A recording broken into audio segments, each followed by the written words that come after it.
Cory Trepanier's Into the Arctic Video Journals. Brought to you in part by Eureka for Life Outdoors and by Merrill. Let's get outside.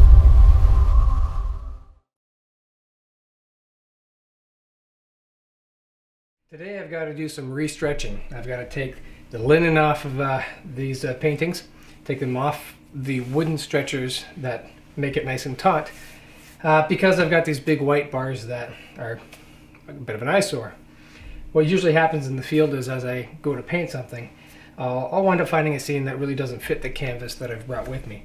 And later in the studio, at some point when it's nice and dry, I've got to take the canvas right off and re-stretch it onto some bars that will fit the image better. What I'm also going to do is use the opportunity to put some heavier stretchers on to leave with the painting permanently and reuse the lighter ones out in the field, cutting down on some of the weight that I need to carry. Now, I've been using Chaloria stretchers out of Brighton, Ontario, and I have them shipped directly to me because as much as you can buy them in most stores, by the time I finish re-stretching my paintings to the shapes I want, they're never standard sizes anyway.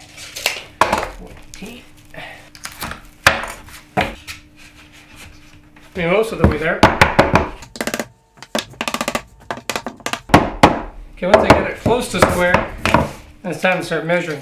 I'm going to measure the width across to make sure it's the exact width that I need, both ways, but then I'm going to measure diagonally, the old carpenter's way, to make sure that I have an exact measurement from corner to corner. Not the most glamorous part of painting, but certainly a necessity, and it's a lot easier than building these from scratch with glue and nails. Drive a few staples in the back. 3 at each corner, so it doesn't go to square when I flip it over. I'm going to start taking all these staples out. Sometimes a smaller screwdriver gets underneath these staples a little better. So I went digging around and found this one. No, this isn't the starving artist screwdriver. That's what happens when you let your dog in the studio. Old stretchers out. As you can see, it's much heavier. My width hasn't changed any, so I'm all right there. That's going to be pretty close.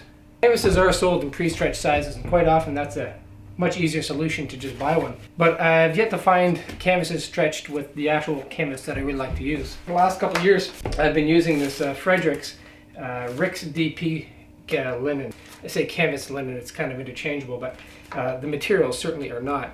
I paint on an oil-primed linen, and a couple of years back I found that although the linen is much more expensive, it's much more durable from the standpoint of tear prevention.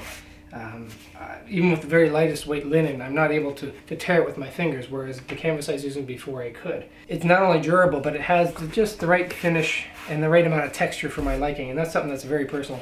You ask any artist who paints, and you'll have 100 different answers as to what kind of surface they like to be on. Let's trim some of this material back. Some wood behind it just in case I go through too far. The critical things I always watch for as I'm stretching is that along the way that I don't have any uneven pulls in the linen that would cause any bubbling to take place, because nothing worse than that down the road than having something that's intended to be perfectly flat so that you can just see the painting and instead have the light shine off of a fold coming out of the corner.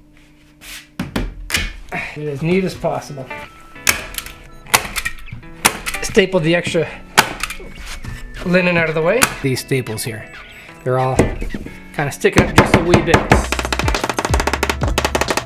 The final step is to take these keys, put them in place on the inside of the painting, all the way around, and we'll be able to evenly stretch the linen to take any slack that might possibly present itself down the road.